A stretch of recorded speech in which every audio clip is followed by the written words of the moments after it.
Greetings, my She universe. How is everyone doing? Ladies, I hope all is going well.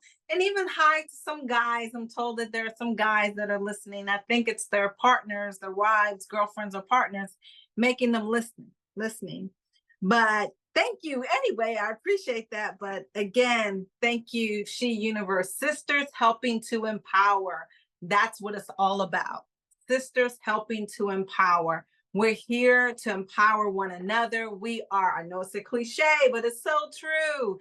We are stronger and better together as we continue to impact each other and help each other grow and inspire and encourage and engage and enrich each one another. That is so important. And I truly believe that. Well, today, I'm just quickly coming on, and again, in reference to my book, Transformation Pathway to Purpose. You know what I always say, get the book, get the book, get the book. If you haven't already done so, for those that have, thank you, thank you, thank you. And for those that are going to get the book, thank you too. Well, I just want to talk about chapters 2 and 3 today. You know, a couple of weeks ago, we briefly discussed chapter 1. I just wanted to highlight some things from chapter 1. But today it's going to be highlighting some things from chapter 2 and 3. So chapter 2 talks about step into the new. So what does that mean? And what does that look like? Again, as you found out from chapter 1, and if you attended any of the She Table Talk segments, you'll know a part of my journey has been that transformation of becoming a more healthier and whole me, right? Especially dealing with my health. And that was the part, that was the I would say the wake up or the ha when I had to get myself together. And you know, for those that have been on this journey with me and been listening to the segments and you know, reading some of my social media posts and everything that's out there, I was on, you know, 9 different medications, and thank goodness to my hubby who became my nurse at home, making sure that I took the 4 medications that I needed to take during the day, you know, in the morning, first thing in the morning. And then I had medications that I needed to take in the afternoon. And then I had medications that I needed to take at night. So just going on that journey and just becoming a healthier me, you know, that's what it's about. And so y'all know that these segments are very informal. So I don't want any messages about how many times I said, which I do that sometimes or a lot. So please forgive me for that. Don't mean to make anyone cringe, even though I did have someone send me a message about that. And I was like, oh my goodness. So again, it's very informal, just like my book is very informal. So it's not meant to read like a thesis, a master thesis or a dissertation. So for those out there that are scholars, and you know, I'm one myself, but I think there's a place for that. So if I'm writing an academic piece, then again, I need to, you know, dot my I's, cross my T's, and do all of those things because it's in a different realm. But this is a really informal piece, my book that I wrote. So don't call me about MLA, APA, and all of the other little critiques. And so some of the things flow, some I'm hitting some bullets here and bullets there, and so you may not like the flow of it, and that's okay, and rightfully so. But again, this is not what it's about. It's not on the academic side. It's very informal. So I know those are some people that are very critical, have that very critical personality, and it gets them. So we all have those little pet peeves. So, but again, read this book as the purpose that it is. It's informal. It's about being informative. It's about sharing some nuggets, some things that I have applied in my own life, even though in the book, if as you're reading it, you'll get that feel, especially if we've had conversation with one another about the journey, my journey towards health and wholeness and wellness. And basically that those are the tools and leading towards, your pathway to purpose. Because all of that's included. You have to be healthy and whole and well in order to complete your purpose, in order to understand what are those steps, to get to that place, whatever that place is for you, and it's different for all of us. But in chapter 2, I talk about stepping into the new. So I just want to read a little bit and from the section, the layers of you. So stepping into the new and truly understanding yourself is not a single step. It's a transformative journey. And that's why it's pathway to purpose, right? It's a journey. You're going on that pathway leading to that purpose, that journey. Again, this book is not, I'm not talking about the end destination, fulfilling this ultimate thing, but just where the step that you're on for this pathway.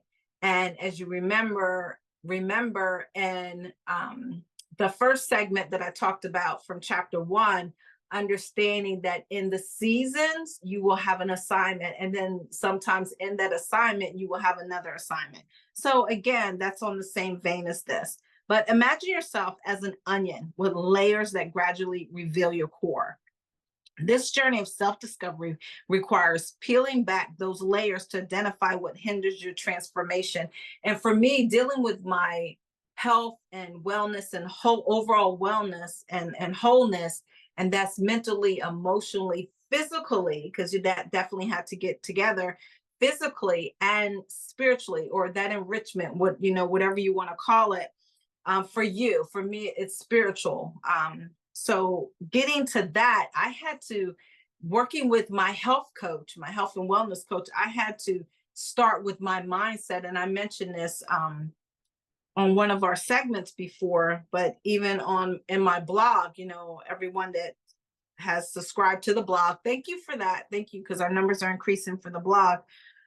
But I mentioned this, when talking to my health coach. I want to say the first 30 days, we focused so much on mindset. And I realized that getting my mind together emotionally and mentally, in order for me to deal with the triggers and the roots. My dear friend, my dear sister friend, Victoria, always says, you got to get to the root of it. You got to get to the root of it. And she says that when she's talking, not so much referring to me, but just about anything. And she says, I always say that, but she does. And when she says that, that is so true, though. You have to really get to the root, or what is the real cause or issue of having you. For myself, again, getting in that state where I needed to be healthy, and I needed to be whole. And when I say whole, that's me emotionally, mentally, physically, and spiritually. And so I had to really dive deep, into what that looks like, for myself, and that was dealing with different things, and just really working with my health coach. I met with my health coach, and I still do. I still meet with my health coach every 2 weeks. So we have a telesession every 2 weeks, but just dealing with that was so important to me. So understanding that. So again, the layers of you, we have all had those moments of self-sabotage. Man, I can raise both hands for that. Those instances where we look back at past situations and cringe, wondering, why did I do that? And I can think about that, just not even personally, but professionally. When I had to come face to face with myself professionally with some areas, I had to repent, really get down and repent. And then I had to go back and apologize to some people. And I did. I apologized to some people. I apologized to some, staff people that were working with me, and some other colleagues. I really had to, because I self-sabotaged, because I didn't realize it at the time, but I was concerned or had a little fear of a certain level that I was at, and thinking that someone was going to come in and destroy all that I worked for or worked to get to my colleagues and myself. And when, I begin to talk to each one, and then collectively we had lunch together. It was like about 10 of us. And even though some of us were no longer working together, I invited all of them to lunch and just had that really heart to heart conversation. And even though I apologized to them individually, I needed to apologize to the whole group.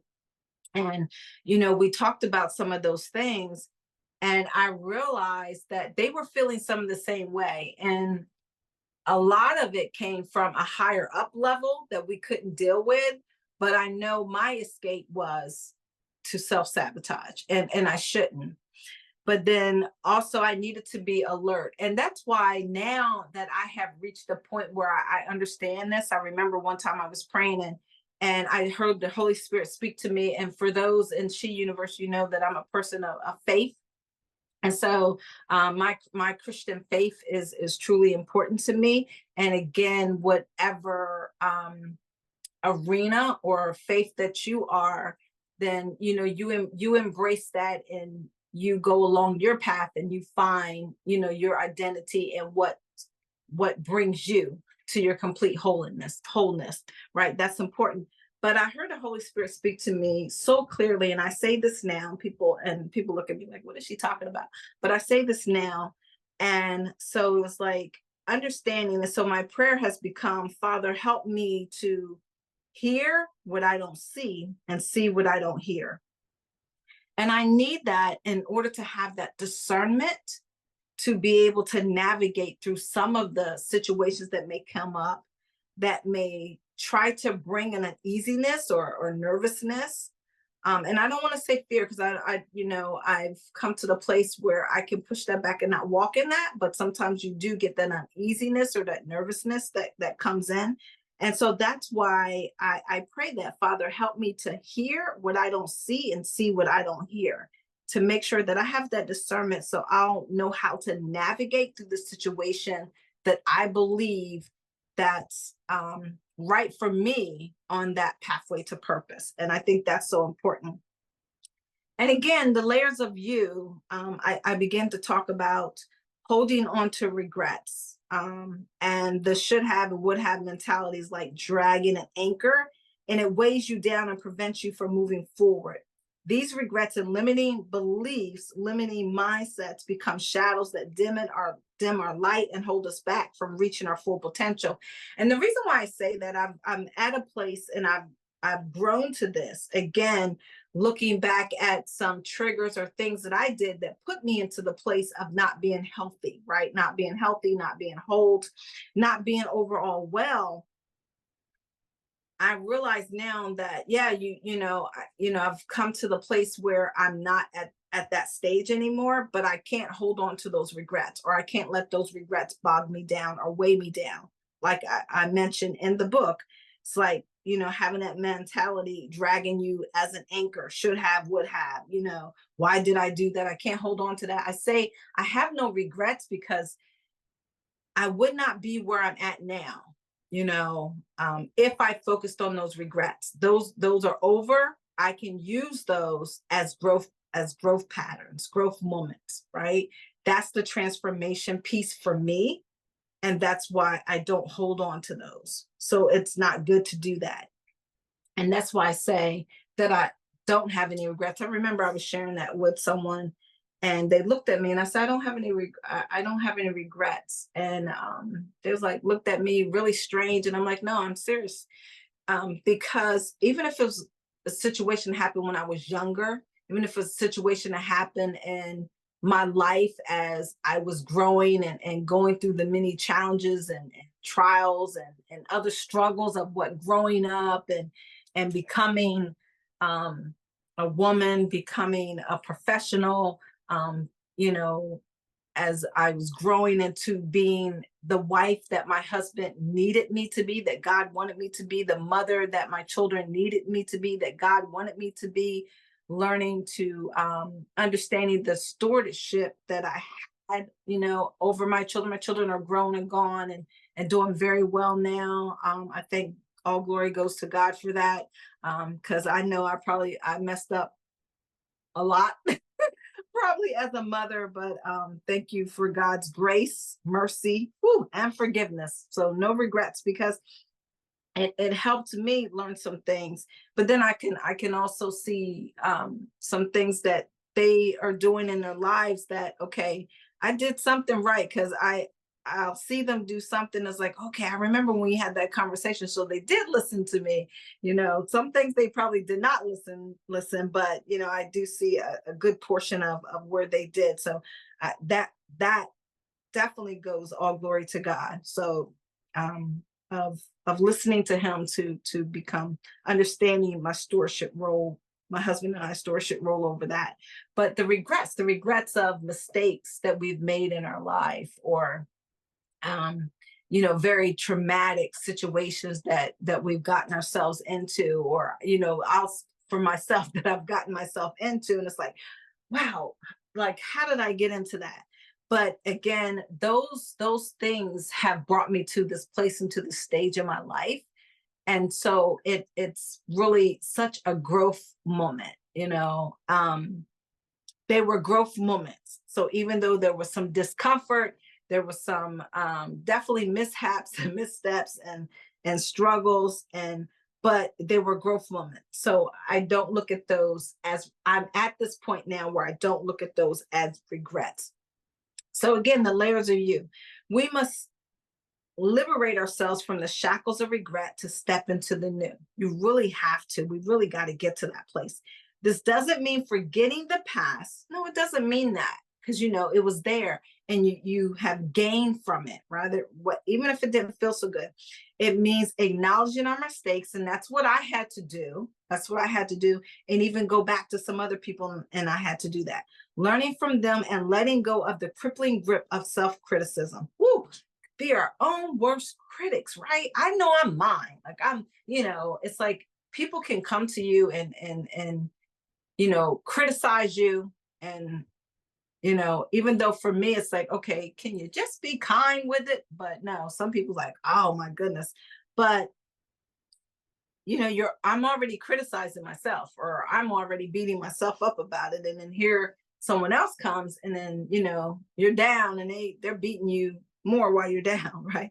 But for me, and I mentioned this in one of our S.H.E Table Talk sessions, was that a powerful mantra that I end up using a lot, and I still do: forgive, forget, move on, succeed. And I think I mentioned this too in the first segment in chapter 1 when I was discussing the book. But forgive, forget, move on, and succeed. And again, I know when one of the segments, I did share that, but I still use that now. So forgiveness extends not just to others, but also to yourself. So I had to learn how to forgive myself. Forgive yourself for past missteps, learn from them, and release yourself from the prison of self-doubt. Again, this is from chapter 2, stepping into the new, the layers of you. Imagine a caterpillar. And the other night I was watching something on one of the channels that talk about nature, but it talked about the journey, the transformation of the caterpillar to the butterfly, but they were really focusing on the monarch butterfly and their journey from where they go and how they travel. To a certain group of monarch butterflies travel to Mexico. So the segment was probably about an hour, and I watched the whole thing. My husband came in the room where I was at watching television. He was like, why is she watching that? But I was like, I told him I'm so fascinated about this, not just, when he came in, he saw the caterpillar, like, why is she watching that? But I'm like, no, it's about the journey of the monarch butterfly, their journey of traveling, where they go and then they lay their eggs, and then they, go to one end, to the other. But then they talked about other different types of butterflies, which I didn't know was so many different species, and how you can tell the different species of what butterfly that's going to be by the color of the caterpillar. And even though when I see them on the ground, it's like, oh, that's ugly. But I was just fascinated with looking at it on television. But just again, the layers of you. Imagine a caterpillar. a humble creature inching across a leaf, right? One day, a profound shift begins. It spins a silk cocoon, a temporary tomb, and it undergoes a breathtaking transformation. Inside, it dissolves its very being, rearranging as something entirely new. And I watched this on television, and to see the whole process that they showed and how it folds off the skin, goes into itself, and how the little tentacles and the legs and everything come out. Oh, like, it was just so fascinating. Again, I watched the whole program, so it's worth watching. But it talked again, it was about the transformation of going from the caterpillar to the butterfly. But they really focused on the journey of when, it went to one part of the world to another, to make that travel journey to feed and to lay, its eggs. It's no longer a crawling caterpillar, but a magnificent butterfly capable of soaring through vibrant skies. And they can go, pretty high. Even though this is a metaphor for your own transformation, like the caterpillar, you are also destined for a metamorphosis. Like a vast ecosystem, life presents opportunities for constant change. And we know sometimes the change is good, sometimes the change is not, but it presents opportunities for constant change.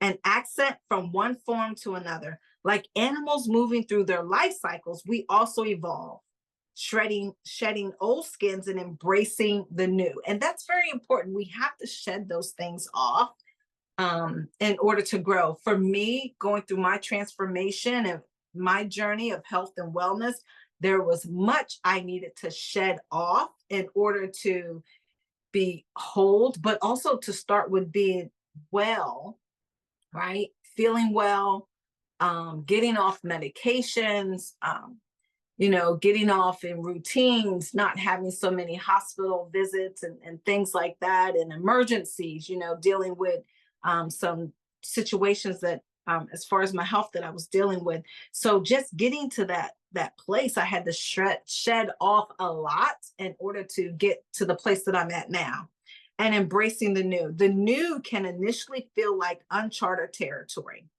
a wilderness, and uncertainty. It can trigger a fear. Now, I talked about that being, anxious, and dealing with my health coach, not realizing some of the fears or triggers I had, and that's why I had to first deal with the mindset. And I mentioned this in one segment of discussion of the book, chapter 1, understanding and getting to my why, so going through that with my health coach.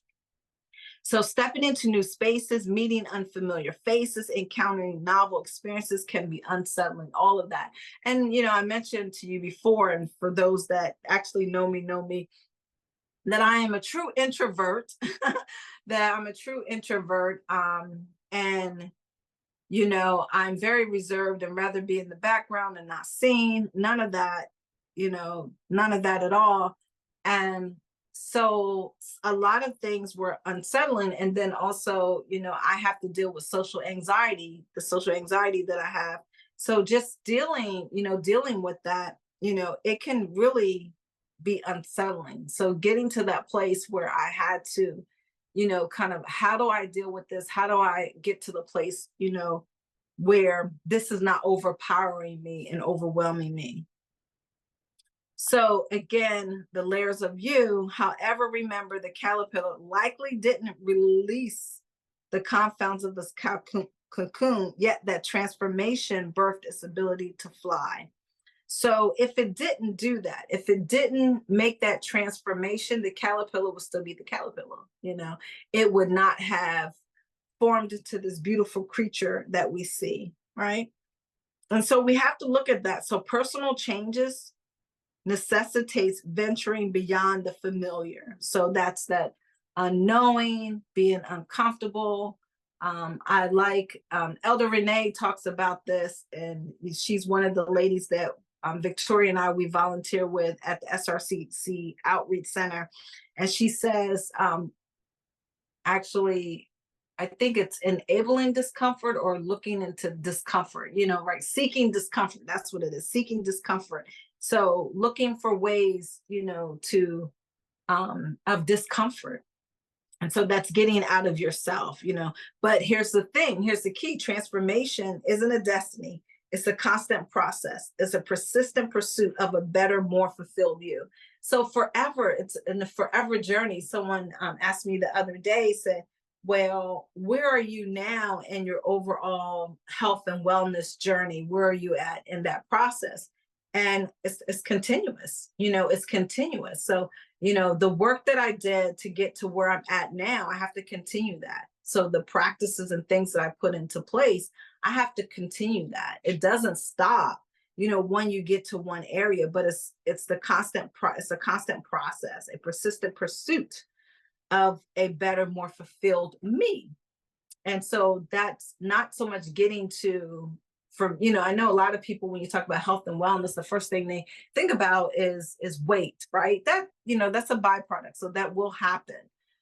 But it's more than that. It's really about being whole, and it's about being healthy inside. You can have someone that probably weighs, and I don't even know what a good weight is for a female, but you can have someone that probably, is a good so-called weight for a female at a certain height and really being a healthy person. So they may, be at a certain weight, but they're still on 2 and 3 different blood pressure pills. Well, no, you're not healthy. So you have to get to the place where, you can get off some of those things. And it can happen. Believe me, my husband will tell anyone, my life is a testament, to those changes. There's still some things that I need to work on. And so I'm still on that journey, to work on those, but I'm not where I was a year ago, or a year and a half ago, or 6 months ago, or 3 months ago, not even a month ago. And so I'm very thankful and grateful for that. So again, the layers of you. Think of it as a journey towards a magnificent mountain peak. The path may be very hard at times and challenging, but when you think about that view, you get to the very top of that peak. Oh, wow. It's beautiful, right? It's unparalleled. It's majestic. So, you think about that. I want to talk about the fuel for your transformation. But first, I want to read a quote to you that I even mentioned in the book. And I talk about the boldness. Boldness is the key that unlocks the treasure chest of your hidden potential. It fuels the relentless pursuit of your dreams, pursuing you towards transformation with unbendable determination. I remember when I finally got out of the hospital, and I was on, even after that, I was on bed rest for another 2 weeks. And, dealing with that. And, I was telling my husband, oh, hopefully no one asks for me, but if they do, you don't say anything. So he knows I'm really big about that. I've already shared with the people that I needed to share with. I knew the people that I had praying for me. I personally, had my husband call them, and I personally called some people. So, I had that group, praying and knowing, and knew what was going on. And so, but here's a quote: if you want to change, you must change. If you change, everything will change for you. When you get better, everything will get better for you. And so I had to make that decision, that because the episode, listen, I mentioned this one time in on one of the blog segments, that episode scared me. It terrified me. It scared me. It truly scared me. And I remember, when I came to, I think after day 2 or 3 or something like that, and my husband was right there, and he told me that he was right there with me, every time he would, leave to go get something to eat and get cleaned up and things like that, but he was right there with me.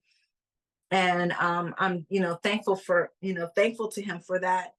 But I had to really make a change. And that was, and I don't think we should allow ourselves, I should have allowed myself to get to that state or that level, because I knew before then that I needed to make a change. I knew before then, so it wasn't that something like, boom, this happened and I didn't know. No, I could see it. I could see it, but I didn't know how. I didn't know how. And so I had to get to the place where, how do I make the change? And, I mentioned this on one of the blogs and even on one of the She Table Talk sessions, that, getting a health coach was, one of the first stages for me. And it wasn't a health coach that dealt with nutrition. I didn't want to do that. Just talk about food or what you can or cannot have. Because listen, there were some foods that I knew I was not going to give up. So I needed to find out, how do I work those in the mix, right? And so I'm a foodie, so I did not want to give up any of that. So I knew I did not need a nutritionist or one of the groups that promote supplements or all of these things that, okay, what happens after you stop them? I didn't want that. I wanted someone that was going to deal holistically, a holistic approach, deal with, the overall health and wellness, and for me to become whole. And again, that was my journey. And that's been the transformation I've been on, is becoming whole and healthy, and emotionally and mentally. And what does that look like, for me? Because everyone's journey is different, but for me, and that's what I needed to deal with. And that is that has been the process for me, and that's what has helped me. And so that's been so important. And so what I had to learn, and I even mention this in the book, but stepping out of your comfort zone is by definition uncomfortable. And so again, I mentioned Elder Renee says, looking for discomfort. I have to ask her how she says that again. So, but looking for discomfort or not running from discomfort. But she always talks about that. But it's by definition, stepping out of your comfort zone is by definition being uncomfortable. And so if people are like me, it's like, oh, I don't like to feel uncomfortable.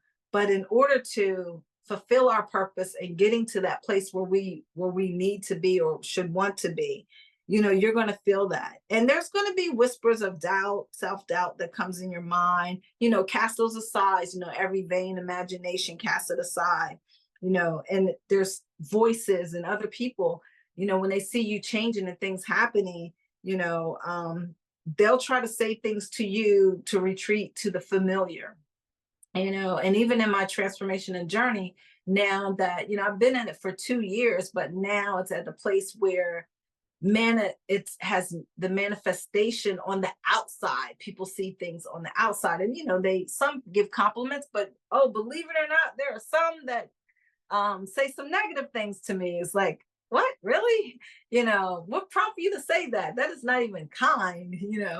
And I've even had it happen in the church. So it's like, oh my goodness. But you have to get to the place where you don't allow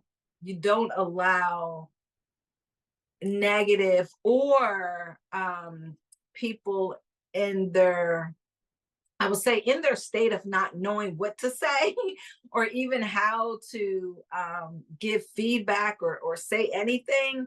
You have to give forgiveness, immediately give forgiveness, because they just do not know what to say. So it's always better to say nothing, but sometimes people are not there. But you just have to get to that place. So and then I begin to talk about, in the same chapter 2, fuel for your transformation, the metamorphosis you're undertaking, this journey towards a brand new you. And I had to get to the place, what does that look like for me? And again, working with my health coach, digging deeper into what needed to change, getting my mindset. So starting with my mind, then my heart, getting inside and understanding what needed to change.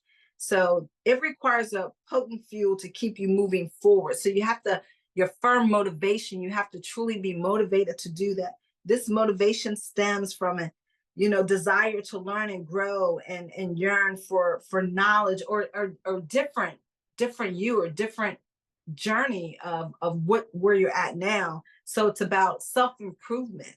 But again, that's going to look different for everyone. So you have to find out, what does that look like for you? And so this goes far beyond simply maintaining a can-do attitude. It's about cultivating a deep-seated belief that you will reach your desired destination. And for me, I had to get to the place. And so at this time, I was going to the doctor every 30 days and then getting tests done and some blood, after I came out of the hospital, but getting blood work done and going back every 30 days and going through some other tests and other regimens. And I wanted to get to the place where I did not have to do that anymore, and I wanted, the readings, to be better instead of, when I went into the doctor's office, we had this long consultation, or when I had to do a telehealth call, it was about that, but just getting those numbers and those readings different. And now I'm finally, I'm there now. And so that's good. So it's about believing in the expectations you set for yourself and placing them into the fabric of your thoughts and actions. This is the essence of walking the talk, aligning your internal narrative with your outward behavior. And so again, learning to get there, learning, that's a transformation pathway to purpose, whatever that looks like for you. Again, it's different. And so, I talk about the growth mindset, and we had a segment with my girl Cody. Love her, love her. I call her my girl. I hope it's okay for me to say that. My girl, I met her through someone else. But Cody, she's dynamic, she's wonderful. But the growth, we talked about purpose-driven mindset, but the growth mindset on one hand is a beacon of hope on your journey. It signifies an openness to challenges and a willingness to learn from every positive and negative experience. Setbacks are no longer viewed as crippling failures, but as stepping stones on the path to mastery. Challenges become exciting obstacles to overcome, opportunities to test your new skills and emerge stronger. The growth mindset fosters resilience. We did a S.H.E table talk on resilience. It was phenomenal. We had Senor Young, Senor Torres, and my girl Tabitha. Tabitha is my girl. We've been friends for a while, met through NCTA, but the growth mindset fosters resilience and persistence, empowering you to push through moments of anxiety and disappointment. Individuals with a growth mindset are more likely to invest the effort required to achieve their goals, experiencing less stress and self-doubt along the way. So getting to that. And here's the thing, life throws curveballs. Deadlines loom, responsibilities pile up, and sometimes it feels like stress is your constant companion. But while a little stress is normal, chronic stress can wreak havoc on your mental well-being. So mentally, emotionally, and physically, it can really, anxiety and stress can really do something to you physically. That is so true, because I experienced that. So not only, bringing certain ailments to you, but weight. S.H.E universe, my sisters, it can bring some weight to you, When I was going through a situation, I didn't realize this until my doctor picked it up. And I began to share this with my doctor, and I was like, oh my goodness. But I had some anxiety and some stress there. And then when the anxiety tapered off, I still felt myself not being able to kind of get over the threshold of being in that chronic stress and not get to what we consider normal stress. And so not just mentally and emotionally, but physically it was doing something to me. And I ended up gaining 50 pounds due to stress. So physically it did something to me, because it messed, with some things, inside, my body. So there was some reactions there that I had to deal with. But then on the outside, there was 50 pounds there. And so it can only, it cannot just zap your mood, drain your energy, even lead to, anxiety, depression, and all that. But it has such a critical, a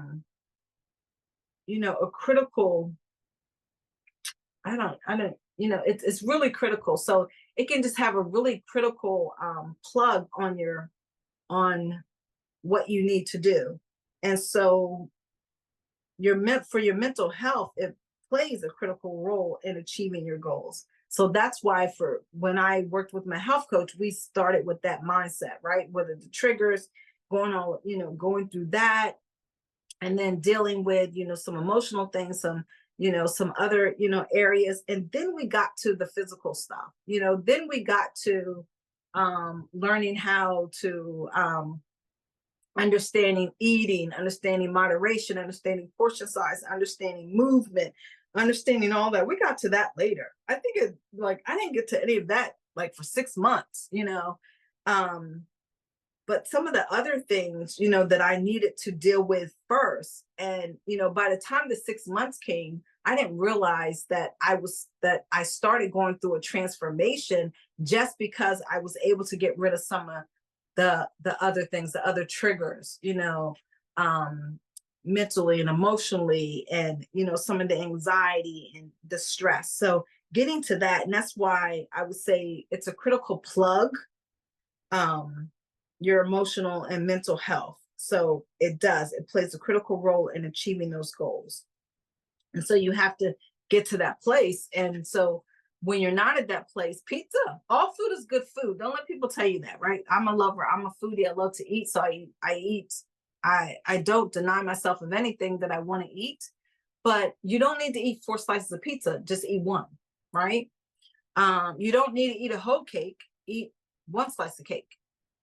When you go out somewhere, share a dessert with someone, do that, concentrate on your portion size, your portion size, or your and in moderation. So again, your mindset is where the magic happens. Your belief systems are like the internal GPS guiding your thoughts and actions. Understanding where these beliefs come from and how they impact your life is key. That is so key. It is really key. And so, but we can understand that we can cultivate a growth mindset. And so you can do that. So, I think that's so important. You deal with those negative thinking, the inner voices, build your support system. So, you have your circle, your people that you're accountable to, you can be real with, because you can't be real with everyone. So I'm not talking about that. So find someone that you can be vulnerable with, and for me, like I mentioned before, and some people know this, my husband, he's I call him a gymaholic. He's a gymaholic, but I try to go with him 2 days a week. Sometimes if I have a good week, I'm there 3, but most of the time it's 2 days a week. And I like kickboxing, so I'm going to be doing that for a couple of months. And I'm good if I do that once a week, sometimes twice a week, if my week goes the plan that I want, the way I want to go. But I do walk 3 to 4 times a week. And so even if you walk for 15 minutes, 20 minutes, it could be a slow walk. Some people think that it has to be a really strong, brisk walk. No, because when I started my journey, I was walking like 10 minutes, and it was a slow pace. I really couldn't do any more than that, to be honest, just to be very transparent. So I had to start there. So you got to start where you can start. And I think that's so important. And so embracing the growth, prioritizing self-care. I say self-care. Heard one lady, Ivana, said this. She did an interview with Oprah a long time ago. It might have been 2015, maybe even a little bit before that. I'm not sure, but it's on YouTube, so watch it. But she talks about being self-full, F-U-L, right? F-U-L-L, right? So if we say self-full, but I think they spelled it S-E-L-F-U-L, self-full, right? But if we take it 2 words, then we're saying self, S-E-L-F dash or hyphen F-U-L-L. That's the way I like to say it, because self, you have yourself here, and then you want to be full, right? So you can make it 1 word, S-E-L-F-U-L, but I say make it 2 words, self hyphen or dash full, right? because that's so important. So prioritize that self-care. And self-care does not mean getting your nails done or your eyelashes done and all the other stuff. For people that know me, I'm not into any of that. But so that's not so, but if that's your thing, that's your thing because it looks good, right? And whatever makes you feel good. But that's not what self-care is. It's about what's essential for you being whole and you being well and you're being well and healthy. That's what it's about. Getting your sleep, engaging in activities that you enjoy, contribute whatever contributes to your emotional and mental well-being. That's self hyphen dash full, right? That's being self-full, understanding when you take care of yourself, you're fueling your motivation, energy, your energy. And just think of yourself as a car, your engine has to run. And I don't know a lot about cars, even though I like them, but you think about your engine, you need to make sure your engine runs good, right? So in order for your car to sustain for 10, 15, 20 years, however long you keep your cars. So that's the same thing for being self-full, right? Prioritizing self-care. You are fueling your motivation engine, that gives you energy for long-term success. And so remember that growth mindset is key, believing in your ability to learn and grow and watch your goals transform from dreams to reality. And so whatever your goals or whatever your dreams, and again, that's even with purpose, your pathway to purpose, whatever your purpose is. And so that, that looks different for each one of us. And so that pathway, that journey to where you need to get, I always say that in order to fulfill your purpose, you have to be well, you have to be whole, you have to be able to sustain the time and the duration to complete the tasks and the assignments that are there, that are meant for you, uniquely you, to complete. And I say this a lot, probably get on people's nerves, but no competition, no comparison, because our journey, our path, our purpose is different. And so that means that you can't, Sally, and I'm just making up a name, I don't know anyone named Sally, but Sally can't fulfill my purpose, just like I can't fulfill her purpose. Or, Greta can't fulfill, Mary's purpose, and Mary can't fill Greta's purpose. And so that's why there's no comparison, no, competition. The growth mindset also is about perseverance, and trying hard is crucial for development. And so are learning new strategies and seeking out challenges that push your boundaries. Every obstacle you overcome expands your capabilities. A growth mindset isn't just for specific skills, it applies to everything. And so the reason why I say that it applies to everything, because again, for me, it was about the wholeness, the transformation, pathway to purpose, and the overall wellness of health and wholeness, emotionally, mentally, physically, spiritually, that whole enrichment that needed to happen, for me to get better. And so that, that is so important. So finding that. Chapter 3, people talk about being perfectionists, wanting to do things well. I was a nerd when I was in school. I loved school. I still love school. I still love learning. I consider myself a lifelong learner. I'm always looking to enroll myself into, I'm not trying to get another degree or anything like that, but I'm always looking to attend a workshop. I still attend seminars. I still attend conferences. I periodically may enroll in, another certificate program, things like that. Anything that's going to keep my mind engaged and always learning. So I still do now participate in those things. And it's not even related to a certain job, but it's just about me continuously having myself be open, open to continue to learn, because I do love learning. Again, I was a nerd in school, love school. You would always catch me with a book, and that's still true today. People know that I love to read. And, so I'm always engaged that way. But there are people that are perfectionists, And I don't think that I'm a perfectionist, but the reason why I call chapter 3 imperfectly perfect, because we are, we're, and for me, being a person of faith, knowing that, we're perfected in him, we're perfected in Christ, but we're imperfectly perfect. So a lot of times we concentrate so much on our flaws, but don't look at those. Our imperfections, make us who we are. They make us beautiful, they make us unique. And so I think if we would kind of look at that. So I started off by chapter 3 talking about, imagine walking into a room full of flawless people, like airbrushed versions of themselves. Every laugh is perfect, every outfit impeccably coordinated, every answer beaming with brilliance. Now imagine the pressure. You feel every misplaced hair, every awkward silence, every forgotten fact that a glaring neon sign screaming imperfect.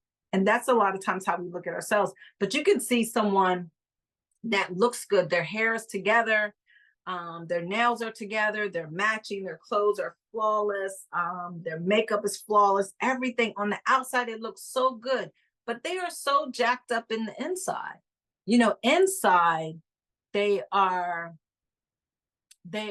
mentally and emotionally unstable, or they may be even really insecure, but you look great outside, but inside you're not. And so I think that we put, and we want to look good, right? We all want to look good. But a lot of times you can put so much emphasis on that. I know when I was coming up,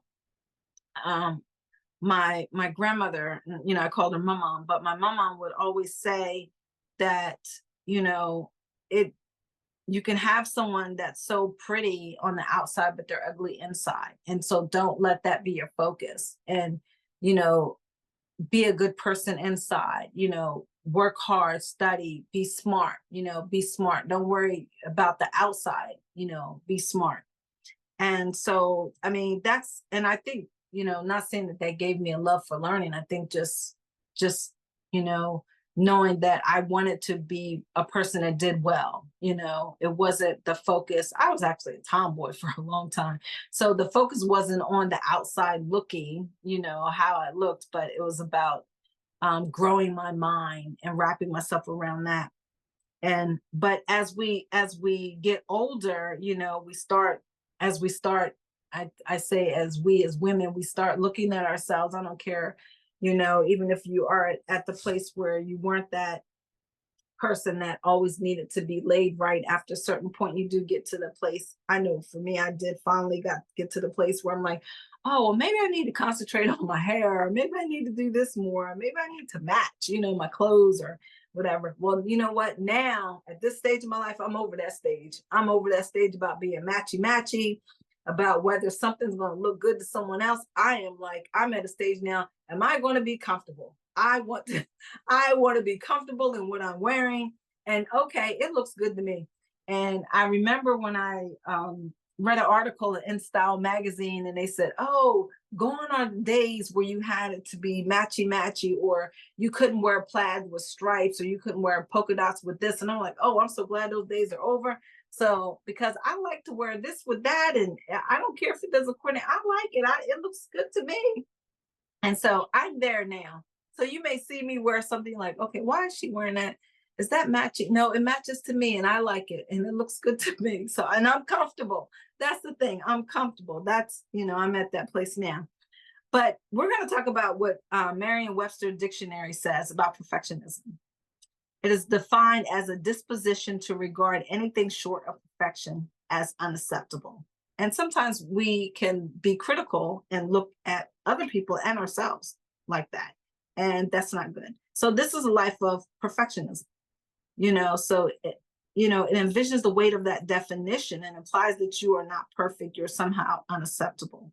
And that's why, I named this chapter Imperfectly Perfect, because you are acceptable.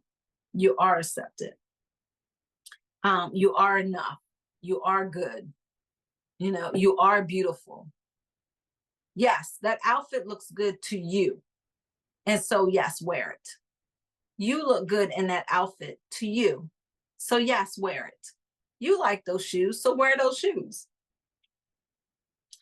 And so that's why you can't allow the world to hold you to a perfection standard. And don't hold yourself to it. Don't hold yourself to it. So rewrite it. So forget about what the dictionary says or even what some other people say. Rewrite the story. Let's rewrite the story. Perfectionism isn't about striving for excellence. It's about demanding flawlessness for yourself and others.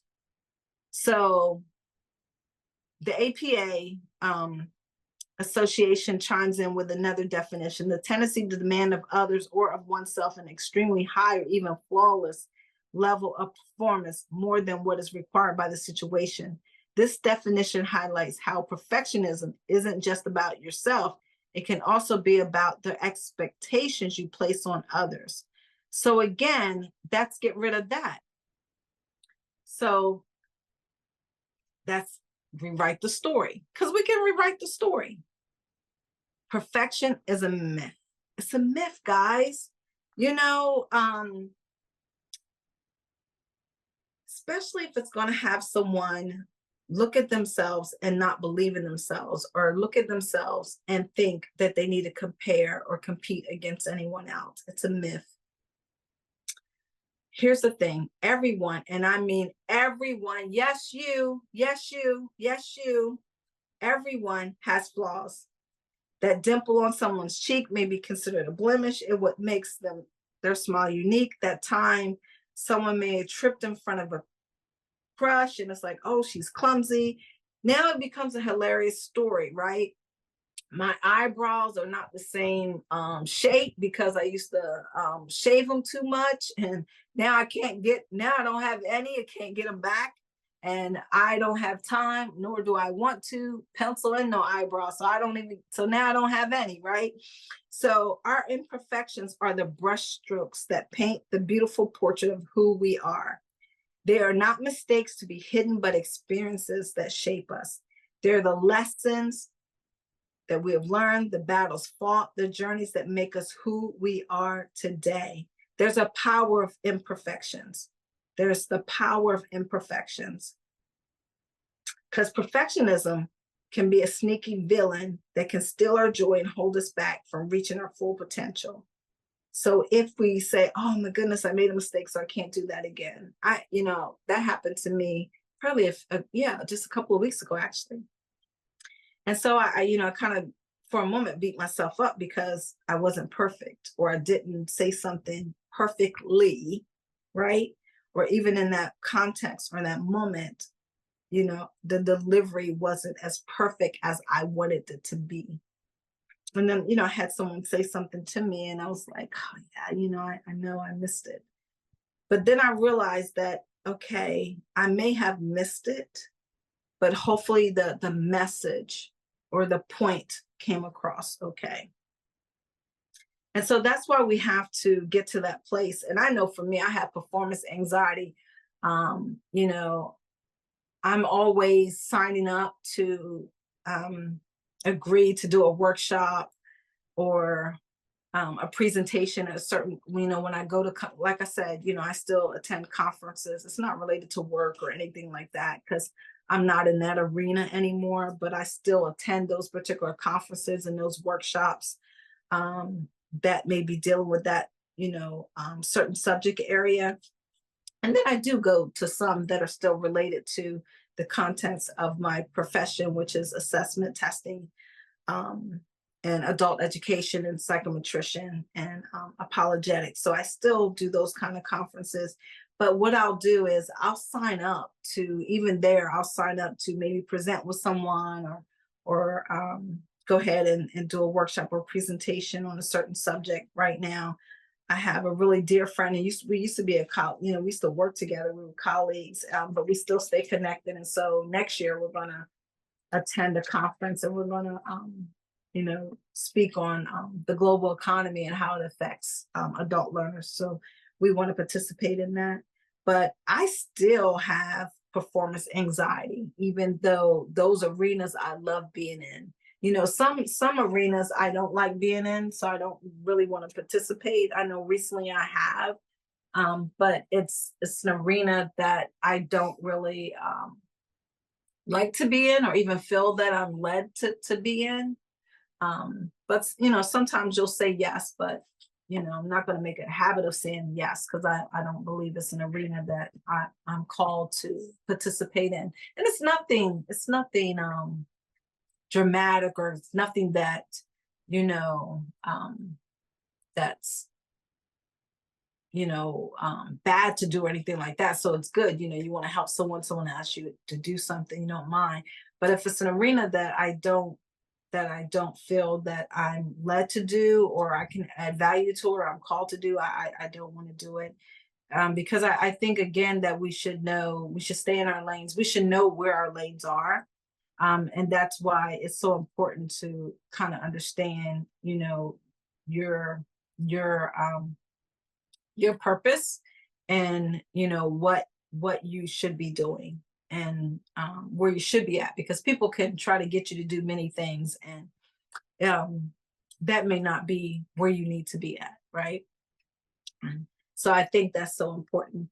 um, I had someone ask me a couple of weeks ago to do a workshop, and I'm going to do that. It's with some young entrepreneurs, and they're in the business arena, and they're trying to get into the nonprofit arena. But these individuals, they're doing well, and they have gotten out of debt, and now they want to get to a place where they can start finding some projects and some programs and some investments to give them a really good ROI, return on the investment. And so we're going to talk about that. And, I began to, I asked one person, it's about 10 of them, but I asked one person, I said, think about right now, where are you at, and how much do you want to make? And they couldn't tell me how much they want to make. I'm like, wow. Hmm. And then one person talked about a business that they want to get into. And I said, well, how much money do you need for that business? They couldn't tell that. So you need to step back and sit and be able to answer those questions. Where do you want to be? Where do you see yourself? And how much do you want to make? What do you need in order to get where you're at? You know, you can get there. So that's important. So, I think one thing, and I'm going to end it right here, but what's important is owning your imperfections. Remember that sinking feeling that you get scrolling through social media, looking at all these perfect people and perfect things. You get bombarded with impossible perfect profiles, which is not true. I remember, oh, this happened to me. This really happened to me. This happened to me. This happened to me. It blew me away. I was connecting. I was blessed to get to a certain level in life, and I was looking at these profiles, and one profile came up, and the one workshop was talking about speaking life into your millionaire status, and and it was talking about some kind of workshop, and and they were having it, and the person, I found out, I did an IM, instant message, and I found out where they were at, and I said, oh, can we have lunch? I'm interested in what you're doing in your workshop and all this, and I would like to meet you. And so a couple of weeks went by, we met. So we met for lunch and everything. And we were talking. And so as the person was speaking to me, and I said, well, what steps did you take to kind of get to this level? Because the impression that they gave through social media, that they was at a millionaire, multimillionaire level, right? Because they were doing these things for millionaires, and, well, so they said, for millionaires and multimillionaires. And so come find out they weren't. And they said, well, I believe in speaking those things that are not of, or something like that the person said to me. And I'm like, oh, so you're not a millionaire or a multimillionaire? So if you're not a millionaire, you're not a multimillionaire. So I'm like, oh, okay. And so I was really like blown away, thrown away. Like, I'm like, what in the world? So I began to look at social media differently. I'm like, certain things, certain, segments of social media. Okay, it's just for entertainment, because people will put everything up there. And so I had someone tell me, said, "Well, don't you know that everything that you use social media is not true?" I said, "Well, no, yeah, I honestly know that part." But because they were offering to do the specific workshop and they were charging, but it was a small fee. It wasn't expensive or anything, but I wanted to ask more questions. I would have attended the workshop, but I wanted to ask more questions because I was at that time looking to invest in a certain project. And so my questions were related to what they were going to be discussing. And I thought it would be a good opportunity to, kind of rattle my mind around um, how a potential partnership or something, that's what I was thinking at that time. But needless to say, I did not attend the workshop. I did not have communication again, involving that, particular subject. But they did reach out to me, I want to say maybe 2 months later, but it was about something else. They needed help with a grant. And so I did help with that, because that's something, that I do sometimes. And so I did agree to help with that, but it changed my mind. But I did thank them for being honest, because they could have, met with me and lied, so I did thank them for being honest about that. But again, looking at whatever your flaws are, some people talk about like height, it could be your laugh, it could be the way you talk, the way you walk. Again, we're all different, but it's whatever our flaws, you know, they are actually, look at it this way. But the thing is that those flaws are actually the secret weapon to unlock a life beaming with confidence and fulfillment. If you understand and embrace who you are and your flaws and your imperfections, so that what makes you imperfectly you. So think about that. Society might shove these unrealistic beauty standards down our throat. It's all carefully crafted into an illusion. We see the icons, the stars, and, even some people that you see every day. But, what's inside? What's inside? What are they thinking? So reshape how you look at yourself. And that doesn't mean that you don't fix yourself up, but reshape of how you look at yourself. Ignore any negative biases. Um, halt any negative thoughts that come in your track. Reframe your perception. Start engaging in uplifting activities so you won't get bombarded with that. Amplify positive experiences. you know um, think about those instead of getting yourself caught up with things that are negative. So if you focus on and amplify those powerful experiences. I still journal. I've been journaling for a very long time, and so I'm always writing things down. So write some of those positive things down so you can go back and look at them again. And just look at a way to find things to complement yourself and get out of, again, comparison or competing, because there's a despair of comparison. And that's a whole segment by itself, really, um of comparison and competing, because you have to be kind to yourself, self-kindness to yourself. I practice mindfulness. People that know me know that I started doing that, rethinking my mind and practicing mindfulness and meditation in 2020.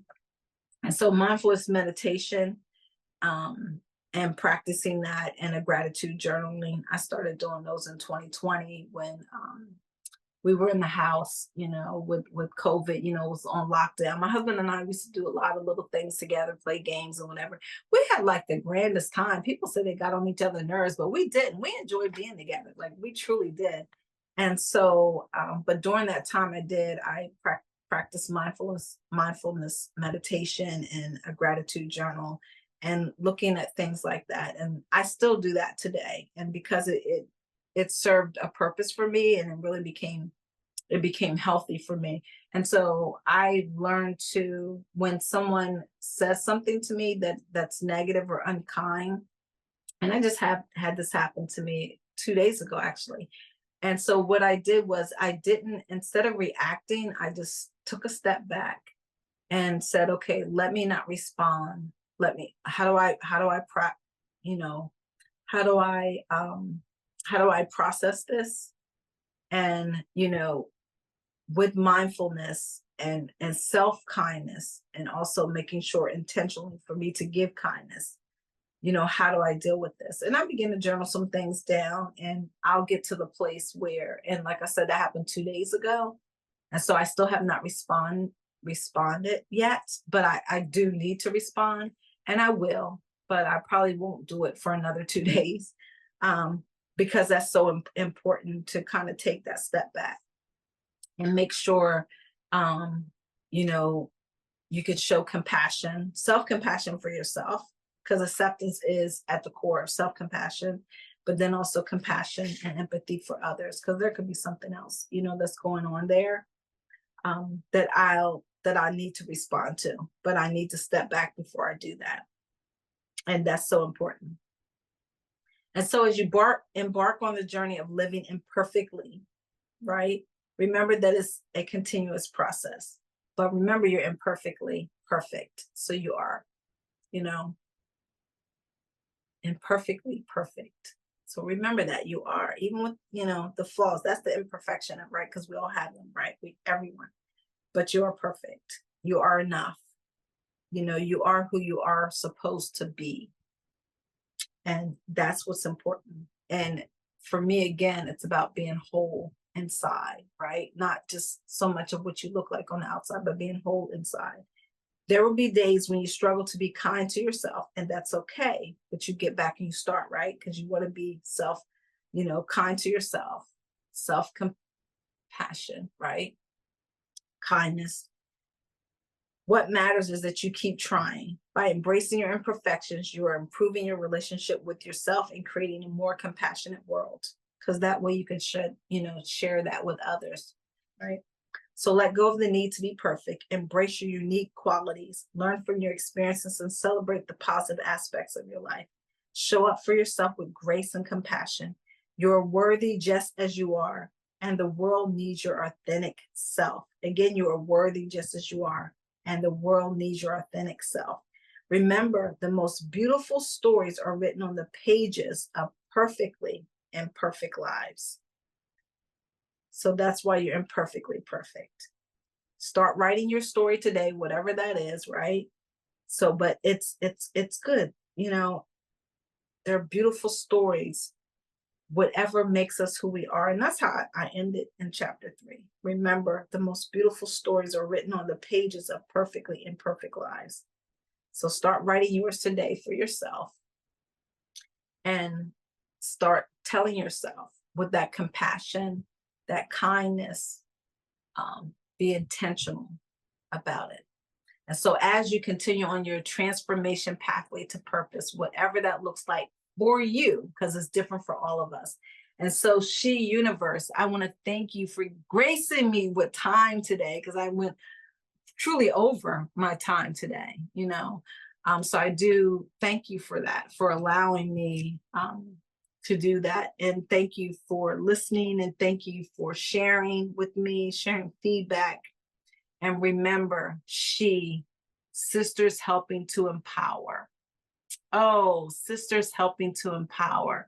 So thank you. Until we meet again, our next segment, S.H.E Universe. Bye-bye. Good night.